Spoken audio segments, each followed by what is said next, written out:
할렐루야.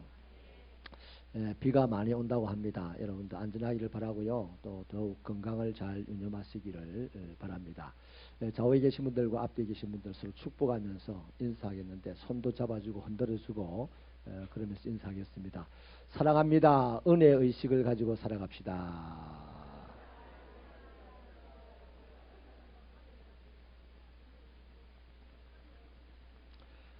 오늘 우리 예배 시간에 귀한 분이 오셨는데요. 지난번에 오후 예배 때 선교복을 하고 가셨는데 바쁘실 텐데 이렇게 또 금요일 저녁에 우리 송야곱 선교사님 네 분이 오셨습니다. 우리 다 같이 힘차게 우리 뒤를 향해서 박수로 크게 격려해 주세요. 박수하겠습니다.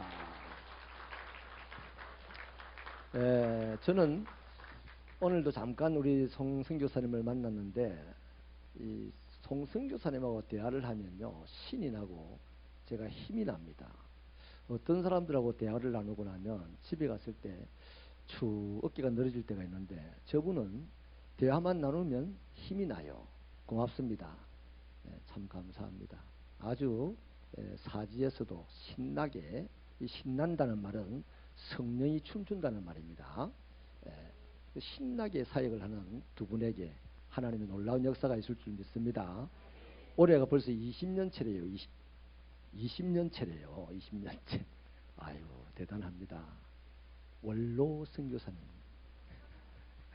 되시겠네. 여러분 하나님에게는요 은혜가 있어요. 아멘입니까? 하나님에게 은혜가 있는데 은혜를 아무나 주느냐? 그건 절대 아닙니다. 하나님이 우리에게 주신 최고의 은혜, 예수 그리스도라는 은혜는 아무나에게 주었어요. 아멘. 그러나 예수를 믿고 난 이후에 하나님의 은혜는 절대로 아무나에게 안 줍니다. 은혜를 구해야 줍니다. 은혜 구하는 교회 되기를 바랍니다. 은혜를 구할 때마다 하나님 은혜 주십니다. 그리고 은혜를 한 번 구하는 사람은 은혜를 몇 번 받는다? 한 번 받아요. 한 번. 은혜 한 번 구해놔놓고 저 사람이 받는 은혜 왜 나는 안 주나 이렇게 토라진 채 예배에 참여하는 분을 가끔 봐요. 그러니까 은혜를 내가 한 번 구하면 은혜를 한 번 받아요. 그 은혜를 한 번 구할래요? 100번 구할래요? 100번 구한다 그러면 100번 새벽기도 나오랄까 봐서 말을 못합니까?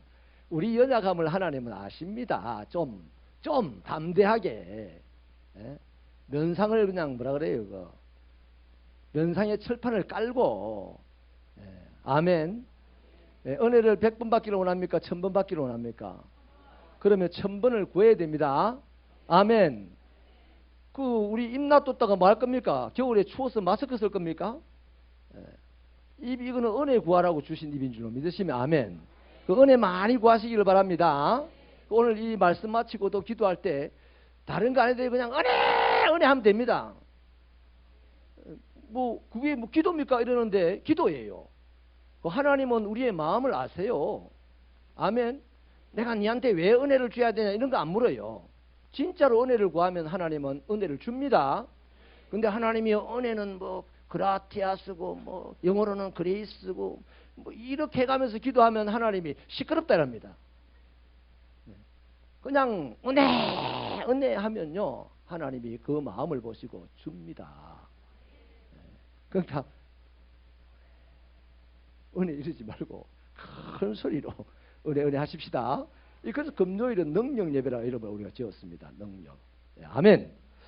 여러분 오늘 우리 본문에 룻이라는 여인을 보게 되는데 굉장히 젊은 가부예요. 아기가 없는 가부예요. 젊죠. 이 모압이라는 이방의 나라에서 시어머니를 모시고 베들레헴으로 왔습니다.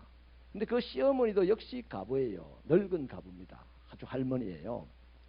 그러니까 이 사람들이 의식주의 문제를 지금 베들레헴에 와가지고 해결할 수 있는 방법이 없습니다. 아주 어려워요. 특히 성경은요 이 룻을 일컬어서 계속 모압 여인 이렇게 모압이라는 단어를 계속 붙여서 이 룻을 표현을 합니다. 모압 사람이란 강조를 하는데요.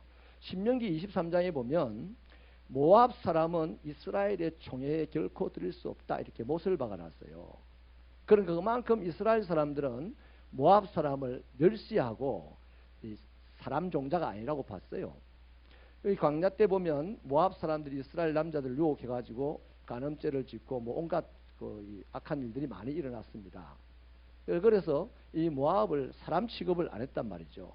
그러니까 사람 취급을 안 하는 모압 남자도 아니고 여자가 과부가 또 할머니 과부 베들레헴 사람을 데리고 지금 이 베들레헴 땅에 왔으니 얼마나 삶이 참담하겠습니까?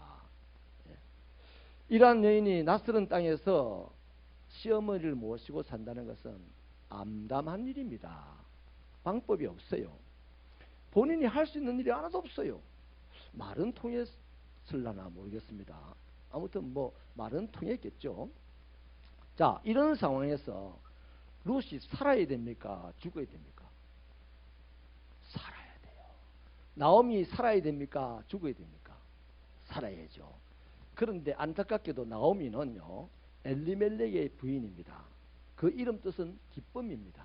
하나님이 주시는 기쁨을 소유한 자라는 이름을 가지고 있거든요. 또 남편 엘리멜렉은 죽었지만 하나님이 우리의 왕이다 하는 뜻입니다. 대단한 믿음의 집이다 이 말이죠. 그런데 이 대단한 믿음의 집에서 이런저런 어려움이 있고 남편도 죽고 자식도 죽고 하는 이런 어려움이 있으니까 이 나오미가 자기 이름을 와따 나오미가 10년 만에 돌아왔네 이렇게 베들레헴 사람들이 반길 때요, 어떤 사람은 진짜 반가워서 나오미가 돌아왔네 했을 것이고 어떤 사람은 빈정거렸을 겁니다. 아이고 야 이 나라가 흉년 들었다고 떠나가더니 잘 됐다 뭐 이러면서 나오미가 왔네 하는 사람도 있을 것이고 어떤 사람은 불쌍히 참으로 척은해서 나오미가 왔네 하는 사람도 있을 텐데, 아무튼 이 나오미는 그때 자기를 보고 뭐라 하냐면 나를 나오미라 부르지 말고 마라라고 불러라. 이 썬물에 가득한 여자다 이 말이죠. 피 봤다는 겁니다. 썬물 마셨다는 거죠. 지난 10년 동안. 자, 그 나오미가 이런 표현을 합니다. 너무 힘이 들면 하나님 죽겠어요 이렇게 해야 되잖아요. 힘들어서 죽겠어요 이렇게 해야 되는데 나오미는 힘이 너무 드니까 너무 슬프고 살 길이 막막하고 이러니까 뭐라고 하냐면 나는 하나님께서 심히 때린 사람이다. 하나님이 나를 세게 때렸다. 쉽게 말하면 하나님은 나를 사랑하지 않는가 봐. 이런 생각으로 지금 살고 있어요. 그러니까 나오미는 하나님을 믿는 사람인데 하나님을 의지하지 않습니다. 하나님이 자기를 싫어한다 생각하니 살 의욕이 없어요. 자기를 반가워해주는 사람도 부담스럽고 자기를 조롱하는 사람을 보면 막 이가 쁘득쁘득 갈리고 자기를 불쌍히 여기는 사람에게는 창피하고 그 사람이 집 밖에 나갈 수 있어요? 없어요? 못 나가요. 한마디로 자존심만 남았어요.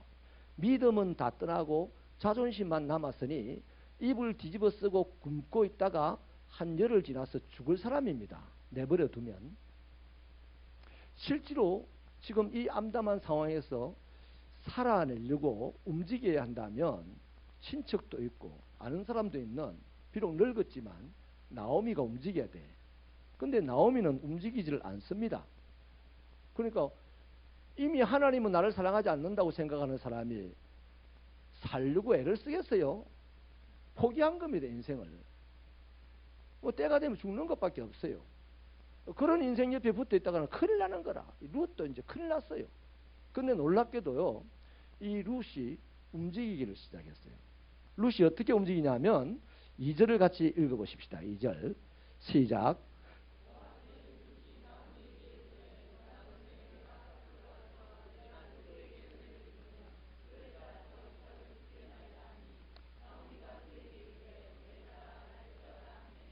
아멘. 너무 참담하고 너무 암담하고 살 길이 막막하고 살 수 없는 이 형편과 처지 가운데서 움직여야 할 나오미는 움직이지 않는데 오히려 이 룻이라는 사람은 살기 위해서 움직였어요. 여러분, 그 움직인 원천이 뭡니까? 따라합시다. 은혜의식이다. 거기 우리가 읽었잖아요. 누군가에게 은혜를 입으면 이렇게 얘기합니다. 룻은 지금 이 상황에서는 누군가의 은혜를 입지 않으면 죽어요. 아멘. 그래서 여러분, 오직 누군가의 은혜를 입으면 은혜에 대한 이 갈급한 마음을 가지고 있으니 이 룻은 움직이더라는 겁니다. 오늘 우리 신앙생활 하면서도요, 다 같이 예배당에 앉아 있습니다. 은혜가 갈급하면요, 박수 치며 찬양한다니까. 예. 은혜를 더 갈급하면요, 요렇게 하면서 찬양한다니까. 아멘. 그렇다가 아픈 허리도 낫기도 하고 그런단 말이에요. 그 우연히 허리가 낫는 게 아니라니까. 나는 우연히 여겨지지만 그것을 본다니까 하나님이. 은혜의식을 가지고 박수를 치고 은혜의식을 가지고 막 흔들고 하면요, 하나님께서, 우리는 우연이지만 하나님께서 그걸 보고 고쳐주신다 이 말이에요. 아멘. 찬양할 때 박수 치고 해야 된다 안 한다? 손 놔두고 뭐 할 겁니까? 오는 겨울에 뭐 장갑 끼려고 손 놔둔 거 아니잖아요. 아멘. 손뼉 치며 너희 만민들아 손뼉 치며 여호와를 찬양하라. 하나님 말씀이 그려놨으니 찬양할 때 입만 가지고 하지 말고 손뼉 쳐서 하자 이 말이에요. 손뼉을 칠 줄 알거든 이제 더 개발하자 이거예요. 어깨도 흔들면서 하자 이 말입니다. 또 그것도 더 개발되면 발도 굴르면서 하자 이 말이에요. 아멘. 얼마나 교회가 힘이 있겠습니까 그러면. 몇 사람만 모여도 그 교회 안에 얼마나 활력이 있겠어요. 의왕 안에 가만히 들여다보세요. 아주 활력이 있는 그 물고기들은요, 하면서 물살을 일으켜. 지가 물살을 일으켜서 산소를 만들어낸다니까. 근데 활력이 없는 것들은요, 이따가 남이 싼 똥 먹고 죽는다니까. 의왕 안에는 그렇다니까. 그러니까 우리 새벽교회 성도들은요, 그냥 고상한 성도가 되지 마시기를 바랍니다. 은혜 충만한 성도 되시기를 주님의 이름으로 축원합니다. 축원합니다. 여러분, 추수 때예요. 추수 때. 이 룻이 어떻게 알았는지 모르겠어요. 누군가에게 은혜를 입으면 이삭을 죽겠다 이러는데요. 이 이삭과 관련돼서, 추수와 관련돼서 하나님께서 이미 근본적으로 은혜를 하나, 은혜의 조치를 채워놓은 게 있습니다. 레위기 19장에 보면 가난한 사람과 나그네와 고아와 가부를 위하여 추수할 때 곡식을 베거든 기퉁이의 곡식은 좀 놔두라 이래요. 그리고 곡식을 베다가 땅에 떨어진 이삭은 그들을 위하여서 남겨둬라 이랍니다. 그게 하나님이 불쌍한 사람들에게 베풀어준 추수 때의 은혜의 방침입니다. 그걸 어떻게 알았는 것 같아 이 룻이. 자, 그런데 문제가 있어요. 지금이 사사시대입니다.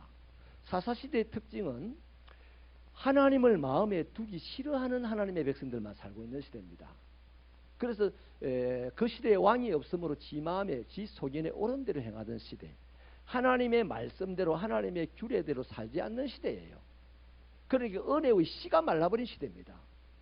하나님을 아버지라고 부르는 모든 사람들은 은혜의 씨가 말라버렸어요. 그런데 이방 여자가 지금 은혜 소리를 하는 거예요. 그 하나님 지금 주의 깊게 볼까 안 볼까? 아주 주의 깊게 보는 거예요. 주의 깊게 보는 거예요. 오늘 지금도 너무너무 은혜가 말라가는 이 시대, 하나님을 아버지라고 부르는 사람은 1200만 명이라는데 하나님이 기뻐하는 사람은 별로 없는 이 은혜 없는 시대를 살아가는 이 시대를 보고 누군가가 진실하게 하나님의 은혜를 붙잡고 하나님의 은혜를 사모하면서 몸부림치는 사람이 있다면 하나님은 그 사람을 유심히 보시면서 그를 앞서가 일을 행하시고 그 일을 성취하시고 그 사람을 하여금 따라오면서 이삭 죽고 찬송하게 하시고 이것이 나의 간정이요 이것이 나의 찬송이라 신나는 인생을 살아가게 될 줄로 믿으시면 아멘입니다. 여러분, 그래서요 이렇게 하나님이 유심히 보았는데 아무튼 룻은 지금 이 절망적이고 암담한 이 상황 그냥 있을 수 없어요. 살아야겠어요. 살아야겠어요. 살고 싶은 마음이 있어도요 은혜의식이 없으면 살아갈 수가 없어. 움직이질 않으니까. 그런데 이 은혜의식이 있는 이 사람이 살고 싶은 마음이 있으니까 바로 움직이는 거예요. 내가 나가서 욕을 얻어먹더라도 혹시나 은혜 베푸는 사람이 뭐 만 사람이 다 나에게 잘해주겠나마는 혹시 누군가 나에게 은혜를 베푸는 사람이 있으면 나는 그 사람 때문에 이삭을 주셔서 오늘을 먹고 살 수 있을 거야. 이것이 신앙적인 발상입니다. 할렐루야. 자, 그래서 룻은요 이 시어머니의 허락을 받았죠. 여러분 참 이 장면에서 재미있어요. 보통 젊은 가부 며느리가 나이 든 시어머니 가부를 모시고 산다면 구박을 많이 할 것 같아. 아이고 빨리 좀 가지. 이렇게 할 수 있을 것 같아요. 그리고 또 이 상황이 나오미는 길에 나가면 다 아는 사람이라 그러면 아이고 이 할망구 나가서 좀 얻어오지 뭐하여 가서 얻어오지 않고 뭐 이렇게 타박을 줄 수도 있을 것 같아. 그런데 은혜의식이 있으니까 그 못난 시어머니에게 갈까요? 이렇게 허락을 받는 거예요. 그 시어머니가 따라가라 이래요. 은혜의식이 있다는 게 이렇게 좋아. 은혜의식이 있다는 게 이래 좋아. 우리 새벽교회 성도들에게 은혜의식이 있으시기를 바랍니다. 바랍니다. 자, 그래서요 어떻게 됩니까? 3절을 같이 읽겠습니다. 3절 말씀 시작.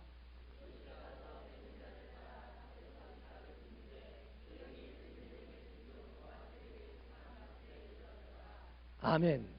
자, 은혜의식을 가지고 이제 막 부끄러움도 무릅쓰고 창피함도 무릅쓰고 보무도 당당하게 바구니를 둘러매고 막 나갔어요. 집 밖을 나갔어요. 근데 어떻게 우연히 보아스의 밭으로 갔다네. 보아스의 밭으로 갔대. 그 우연이라고 성경이 기록을 하고 있습니다. 자, 여러분 그 당시 보아스는 어떤 사람이냐 하면 1절이 설명을 하기를 시아버지의 먼 친척입니다. 당시 베들레헴의 유력한 자예요. 이 유력하다라는 말은 영향력이 대단하다는 얘기거든요. 보통 사람이 사회에서 영향력이 대단하려면 요새로 치면 일단 돈이 엄청나게 많으면 영향력이 대단할 수 있어요. 그 다음에 힘이 엄청나게 세면 영향력을 행사할 수가 있습니다. 그 다음에 또 인품이 엄청나게 좋으면 영향력을 행사할 수 있어요. 근데 성경을 자세하게 보면 보아스는 돈도 엄청나게 많고 힘도 엄청나게 세고 또 인품도 엄청나게 좋아요. 그래서 이 사람을 유력한 사람이라고 합니다. 우리 새벽교회가 다 이 양산 땅에서 유력한 사람들이 되시기를 바랍니다. 할렐루야.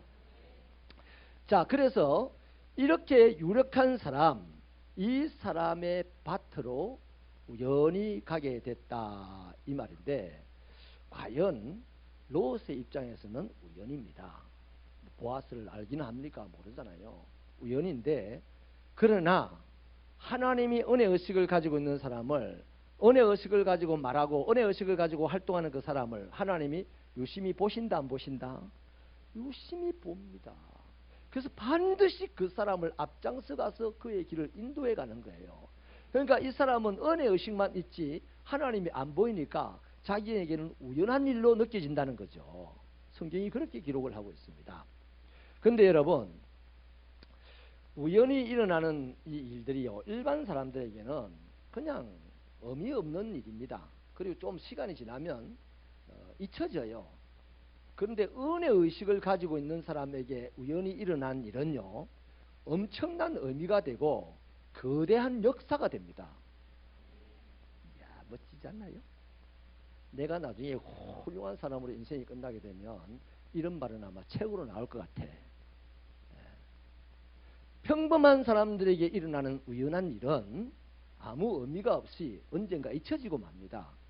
그런데 은혜의식이 있는 사람에게서 일어난 우연한 일은 많은 사람에게 큰 의미가 되고 이 세상에 거대한 역사가 되는 겁니다. 예를 들어볼게요. 모세 있잖아요. 모세.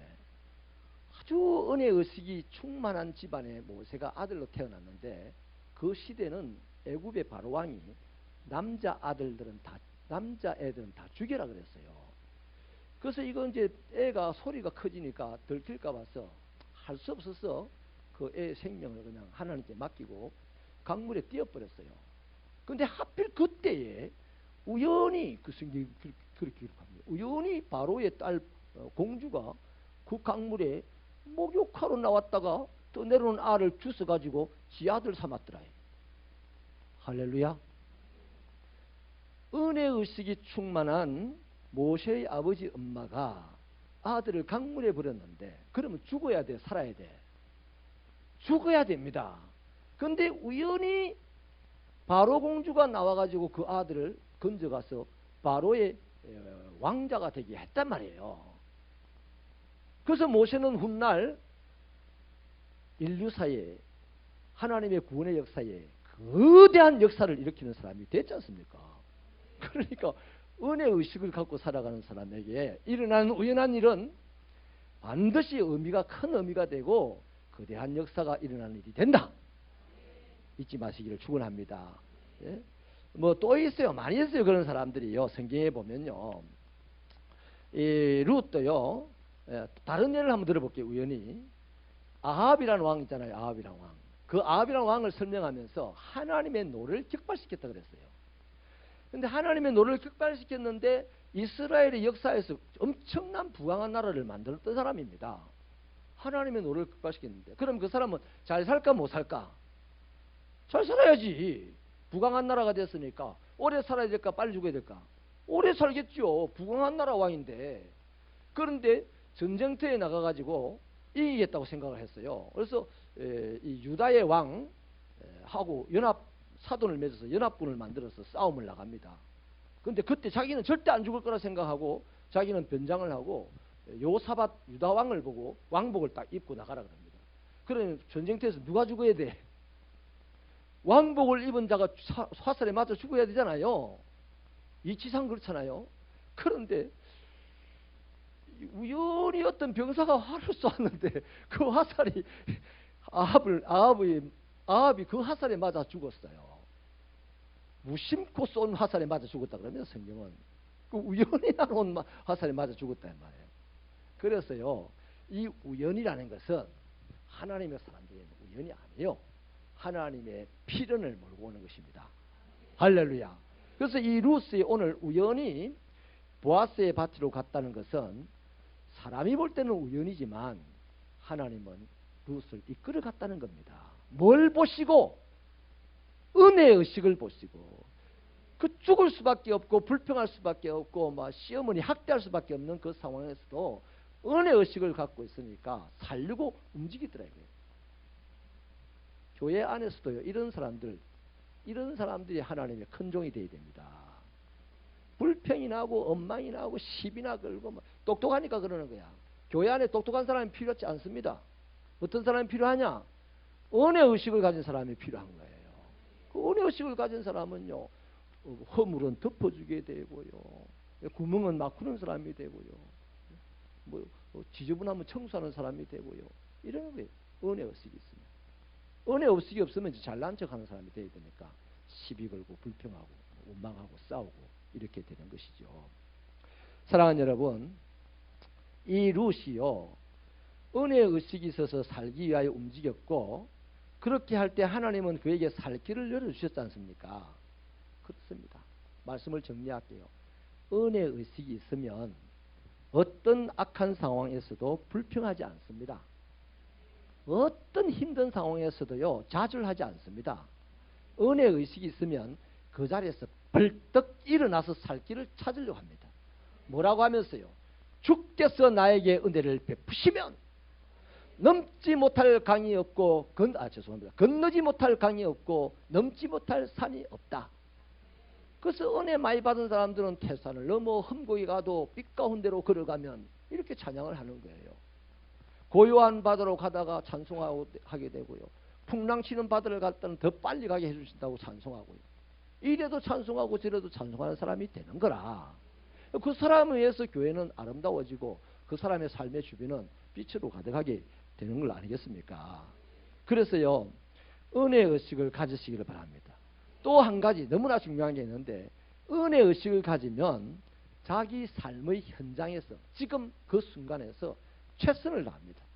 오늘 우리가 읽었던 7절을 보니까요, 종들이 반해버렸어요. 룻에게. 룻이 종들에게 가서 제가 이 밭에서 곡식을 좀 주우면 안 될까요? 주우라고 했겠죠.